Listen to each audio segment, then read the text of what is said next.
स्वागत है एक बार फिर से आप सभी तमाम डीएलएड साथियों का आपके अपने YouTube channel MSA classes DElEd channel पर। तो झारखंड डीएलएड फाइनल एग्जाम की बेहतरीन तैयारी के लिए फाउंडेशन पेपर 1 और पेपर 2 का कंप्लीट क्लास कर दिया गया है। चैनल पर वीडियो है, आप लोग जाकर देख सकते हैं। तो आज से आप लोग का फाउंडेशन पेपर 3 का क्लास स्टार्ट होने जा रहा है, जिसमें आज क्लास 1 टॉपिक 1, जिसमें आज की टॉपिक रहेगा विद्यालय संगठन। और ये topic Jharkhand DElEd final exam के लिए बहुत ही इंपॉर्टेंट टॉपिक्स है, इसकी तैयारी आप लोग जरूर करके जाइएगा। तो चलिए इसका कंप्लीट आंसर और क्लास देते हैं। उससे पहले आप लोग बता दें, अगर आप झारखंड डीएलएड फाइनल एग्जाम की बेहतरीन तैयारी करना चाहते हैं तो हमारी तरफ से टोटल 10 पेपर्स का नोट्स प्रोवाइड किया जाता है, जिसमें हिंदी मीडियम और इंग्लिश मीडियम दोनों स्टूडेंट्स के लिए। साथ ही एग्जाम खत्म होने तक आपको एग्जाम का पूरा गाइडेंस दिया जाएगा और एग्जाम का इंपॉर्टेंट क्वेश्चन और सजेशन भी दिया जाएगा। तो अगर आप सेशन 2019-21 की बात की जाए तो आप लोग स्क्रीन पर देख रहे होंगे पूजा जी, सौमित्र जी और सनया जी, इन्होंने 88, 89, 90% तक रिजल्ट किया था डीएलएड सेशन 2019-21 में। इसके अलावा शुभम जी, अदिति जी और एमएसए भार्गव जी, ये तीनों स्टूडेंट्स हमारे एमएसए परिवार के टॉपर रहे थे सेशन 2019-21 का। आप लोग भी इनकी तरह रिजल्ट करना चाहेंगे तो आप लोग नोट्स ले सकते हैं, आप हमें व्हाट्सएप पे मैसेज कर दीजिएगा।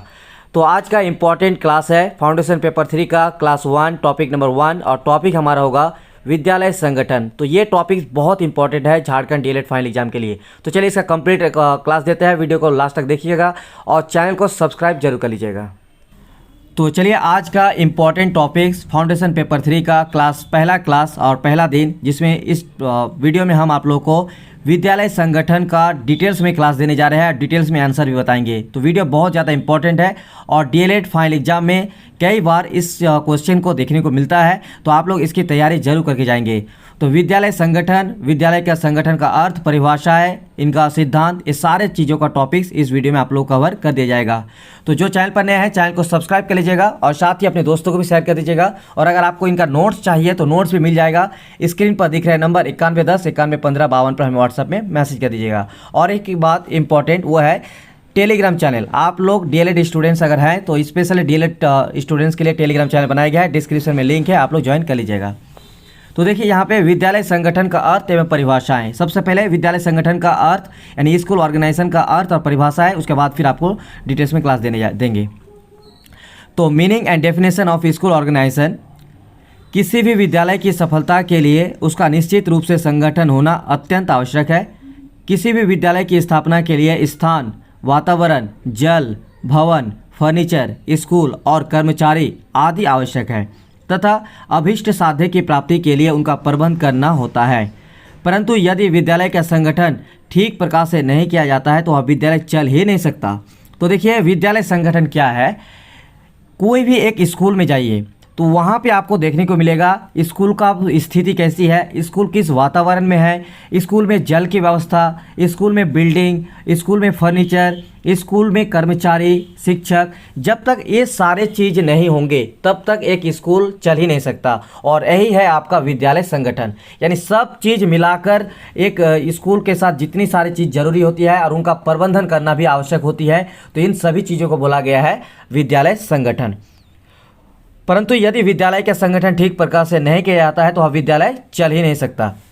विद्यालय संगठन को यदि परंपरागत अर्थ में समझने का प्रयास करेंगे तो इसका सीधा संबंध विद्यार्थियों के लिए पढ़ने की व्यवस्था करने से मात्र से है। इसके अंतर्गत शिक्षकों की व्यवस्था, समय सारणी, बैठने की व्यवस्था तथा कक्षा अध्यापक की जो न्यूनतम आवश्यकताएं होती है उनकी व्यवस्था आदि की जाती है। यानी विद्यालय संगठन का जो मेन परंपरागत अर्थ क्या है उसका, कि विद्यालय में बच्चों को शिक्षा प्रदान करना है और इसके लिए स्कूल की जो सारी शिक्षकों की व्यवस्था होनी चाहिए, टाइम टेबल होनी चाहिए, बैठने की व्यवस्था होनी चाहिए, ठीक है। उसके बाद कक्षा अध्यापक यानी टीचर की व्यवस्था होनी चाहिए। तो जब तक ये सारी न्यूनतम मिनिमम अगर आप नीड पूरी हो जाती है तो आप विद्यालय में एक विद्यालय संगठन कह सकते हैं। तो उसके बाद देखिए विद्यालय संगठन वह संरचना है जिसमें शिक्षक, छात्र, परिनिरीक्षक एवं अन्य व्यक्ति विद्यालय के कार्य को चलाने के लिए मिलकर कार्य करते हैं। वास्तव में शैक्षिक उद्देश्यों की प्राप्ति के लिए समस्त उपलब्ध भौतिक एवं मानवीय तत्वों की समुचित व्यवस्था करने को ही विद्यालय संगठन कहा गया है। तो ये है विद्यालय संगठन का पूरा मीनिंग, ठीक है। तो चलिए अब इसका देख लेते हैं थोड़ा सा। और यहाँ पे है, विद्यालय संगठन के अंतर्गत केवल विद्यालय की व्यवस्था ही नहीं आती, बल्कि विद्यालय के विभिन्न तत्वों में सामंजस्य या समन्वय स्थापित करना भी संगठन के अंतर्गत आता है। सभी आवश्यक तत्वों का प्रबंध करने के साथ ही उनका इस प्रकार से समन्वय किया जाना चाहिए कि निर्धारित लक्ष्यों की प्राप्ति कम से कम समय में और बिना किसी बाधा के हो जाए। यदि विभिन्न वस्तुओं के प्रयोग एवं उनके कार्यों में उचित समन्वय का अभाव होता है तो विद्यालय का कार्य सुचारू रूप से संचालित नहीं हो सकेगा। तो ये है कंप्लीट क्लास है आपका विद्यालय संगठन का अर्थ। अब बताते हैं विद्यालय संगठन की कुछ विशेषताएं। तो देखिए, विद्यालय संगठन की विशेषताएं, कैरेक्टरिस्टिक्स ऑफ स्कूल ऑर्गेनाइजेशन। तो इंग्लिश मीडियम हिंदी मीडियम दोनों के लिए सेम है, बस इसको आप लोगों को समझना है। और इंग्लिश मीडियम में जिनको नोट्स दिया गया है आप लोग उसी से तैयारी कीजिएगा, और जिनको हिंदी मीडियम का नोट्स मिला है वो आप लोग इसी के नोट्स के माध्यम से तैयारी कीजिएगा। बाकी यहाँ से आप लोगों को समझ जाना है, पूरा ध्यान में रखना है। तो विद्यालय संगठन की जो विशेषता है, चलिए उसको समझा देते हैं। देखिए, संगठन एक अव्यक्तिगत प्रणाली है, यानी ये व्यक्तिगत नहीं होती है, जिसमें मानव के समूह का समन्वित प्रयत्न कार्य होता है। संगठन क्या होता है, कई लोगों के समूह होते हैं और उन सभी समूह का एक समन्वित कार्य करने का एक जो प्रणाली है, इसी को कहा गया है संगठन। समन्वय के अपने कुछ नियम होते हैं जिनमें रहकर ही संगठन कार्य करता है। संक्षेप में विद्यालय संगठन के निम्नलिखित विशेषताएं हैं। तो अगर आपको क्वेश्चन आता है एग्जाम में, विद्यालय संगठन के विशेषताओं को लिखे, तो आपको क्या क्या लिखना है और समझना है। चलिए, पॉइंट नंबर 1, संगठन यानी जो विद्यालय संगठन होती है, विद्यालय संगठन कार्य कराने के ज्ञान की एक शाखा अथवा अनुशासन है।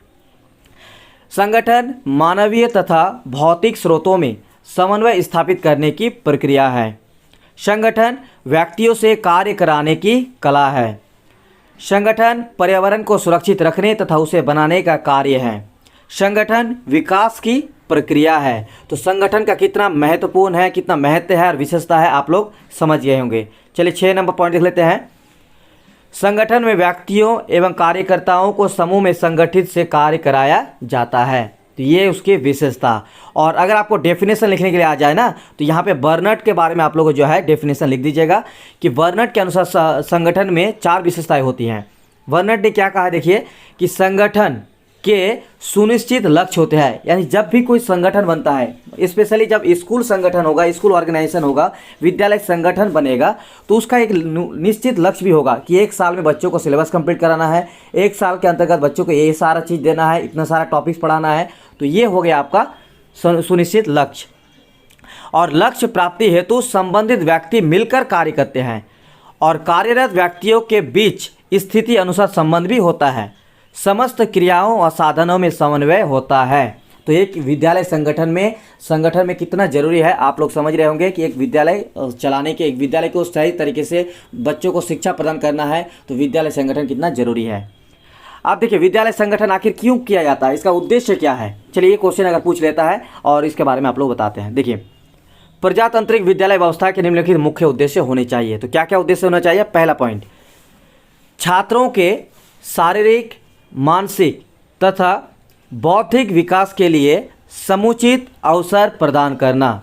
दूसरा, ऐसी शिक्षा व्यवस्था करना जिसमें बालकों में प्रजातंत्रात्मक मूल्य की रक्षा के लिए बलिदान एवं प्रेम की भावना का विकास हो।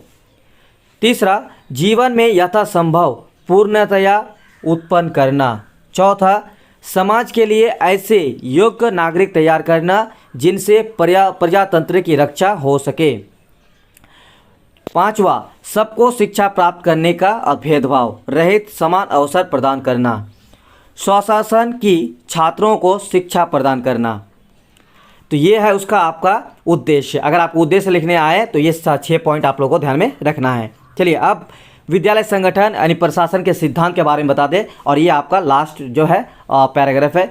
तो विद्यालय संगठन और प्रशासन के सिद्धांत, तो इसका तैयारी कैसे करना है ये भी आप लोगों को इस वीडियो में बता रहे हैं। देखिए, अगर आपको विद्यालय संगठन और प्रशासन के सिद्धांत लिखने के लिए आया तो आपको करना क्या है, यहाँ पे जैसे है पॉइंट नंबर 1 में मानवीय आधार, दूसरा में है सामूहिक उत्तरदायित्व, तीसरा में है सहयोग एवं सहकारिता। तो ये बस आप लोगों को पॉइंट कॉपी में नोट कर लीजिए और इसी को ध्यान में रखिएगा। बाकी चीज़ जो लिखा हुआ है इसको आप लोगों को समझ लेना है और समझ के आप लोगों को एग्जाम की तैयारी करना है और एग्जाम का आंसर में लिखना है। तो देखिए, विद्यालय संगठन के सिद्धांत, पहला सिद्धांत है मानवीय आधार। विद्यालय व्यवस्था का सीधा संबंध अध्यापक, छात्र एवं उनके अभिभावकों से होता है। अतः इसमें इस बात का विशेष ध्यान रखना चाहिए कि व्यवस्था में इस मानवीय आधार का हनन ना हो, क्योंकि इस आधार के समाप्त होते ही विद्यालय एक यंत्र बनकर रह जाता है और कोई भी यंत्र बिना चलाए अपने आप नहीं चलता। यह है मानवीय आधार। दूसरा है विद्यालय संगठन का सिद्धांत सामूहिक उत्तरदायित्व। विद्यालय संगठन व्यवस्था में दूसरी बात यह ध्यान में रखना आवश्यक है कि विद्यालय समाज की निर्माणशाला है, अर्थात विद्यालय समाज के अंदर जीवन यापन करने की कला को सिखाया जाता है। इस रूप में विद्यालय और समाज इन दोनों को एक दूसरे से पृथक नहीं किया जा सकता है। अतः विद्यालय व्यवस्था को समाज और जीवन दोनों को निकट रखना करना चाहिए। यानी विद्यालय जो संगठन बनाया जाएगा, विद्यालय संगठन जो तैयार होगा, वो समाज और विद्यालय के बीच एक पारस्परिक सामंजस्य बना के उसको जो है ध्यान में रखना होगा। ये उसका दूसरा सिद्धांत है विद्यालय संगठन का। तीसरा है सहयोग एवं सहकारिता। विद्यालय प्रबंध में यह बात विशेष रूप से ध्यान में रखने योग्य है कि प्रधान अध्यापक एवं अध्यापक एवं छात्र और अभिभावक आदि इन सबसे सहयोग के आधार पर विद्यालय प्रबंध की नींव रखी जाए। दूसरे शब्दों में व्यवस्था का तात्पर्य सहयोग पूर्ण जीवन से लगाना चाहिए। तीसरा, विचार विनिमय के आधार पर तो विचार विनिमय से तात्पर्य क्या है? प्रबंध की कमी के विषय में प्रधानाध्यापक, अध्यापक तथा छात्र आपस में मिलकर विचार विमर्श करें तथा पारस्परिक सहयोग की भावना से उसे ठीक करें। ठीक है। पांचवा है गतिशीलता और अनुकूलता।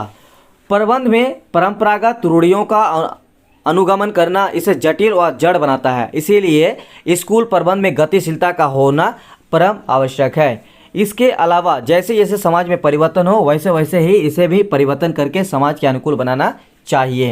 यानी गतिशीलता और अनुकूलता मतलब हो गया, जैसे देखिए बहुत सारे परंपरागत रूढ़िवाद है जहां स्कूल खोला गया है, लेकिन उस जगह पे जो है रूढ़िवाद के कारण बालिकाओं का शिक्षा में कमी है। तो ऐसे में क्या करना होगा, उस समाज के साथ ऐसे अपने आप को इसको स्कूल को पेश करना होगा, प्रस्तुत करना होगा कि समाज में लड़की भी जो है इसको स्कूल में जुड़े और लड़कियों को भी शिक्षा प्रदान की जा सके। तो इस तरह समाज में रहकर ही विद्यालय संगठन होना चाहिए जिसमें विद्यालय में गतिशीलता हो। छठा है स्पष्टता एवं सुनिश्चितता। किसी भी प्रकार संशय या अनिश्चितता प्रबंध की सबसे बड़ी कमी माना जाता है। इसीलिए विद्यालय प्रबंध में स्पष्टता एवं सुनिश्चितता का होना आवश्यक है। प्रत्येक बात को महत्व देना। कभी कभी ऐसा भी होता है कि प्रबंध में किसी बात को बहुत मामूली समझकर उसकी उपेक्षा कर दी जाती है और आगे चलकर वही बात प्रबंध के लिए बड़ी समस्या का रूप धारण कर लेती है। यानी हर एक बात को, हर एक तथ्य को यहाँ पे इम्पोर्टेंट देना जरूरी है। आठवां पॉइंट है प्रबंध को साध्य ना मानकर साधन मानना। विद्यालय व्यवस्था का लक्ष्य है शिक्षा के उद्देश्यों की पूर्ति करना, अर्थात स्कूल प्रबंध शिक्षा के उद्देश्य की पूर्ति का साधन मात्र होता है। अतः इसे साध्य ना मानकर साधन मानना चाहिए। 9 पॉइंट है स्वशासन का अवसर। विद्यालय प्रबंध में ये भी ध्यान रखना चाहिए कि उसमें छात्रों को स्वशासन का समुचित अवसर दिया जाए, जिससे जहां एक और छात्र पारस्परिक सहयोग की भावना से काम करना सीखेंगे तो वहीं दूसरी ओर उनमें नेतृत्व की क्षमता का भी विकास होगा। लास्ट पॉइंट यहाँ पे है 10 नंबर, भौतिक तत्वों का प्रभावशाली ढंग से उपयोग। यानी विद्यालय प्रबंध में जितने भी पुस्तकालय होंगे, भवन होंगे, खेल का मैदान, फर्नीचर, सहायक उपकरण और धन आदि भौतिक तत्वों का उचित ढंग से उपयोग होना चाहिए, अर्थात यथा स्थान तथा छात्रों की रुचि को ध्यान में रखकर ही इनका प्रयोग किया जाना चाहिए। तो ये रहा फाउंडेशन पेपर 3 का क्लास 1 टॉपिक 1। फिर नेक्स्ट आप लोग का कंप्लीट आएगा क्लास। तो अगर आपको नोट्स चाहिए तो स्क्रीन पर दिख रहा है नंबर 9110 9115 52 पर हमें व्हाट्सएप पे मैसेज कर दीजिएगा। आपको टोटल डीएलएड फाइनल एग्जाम की बेहतरीन तैयारी के लिए हिंदी मीडियम और इंग्लिश मीडियम का नोट्स प्रोवाइड कर दिया जाएगा। तो वीडियो को पूरा देखने के लिए बहुत बहुत शुक्रिया।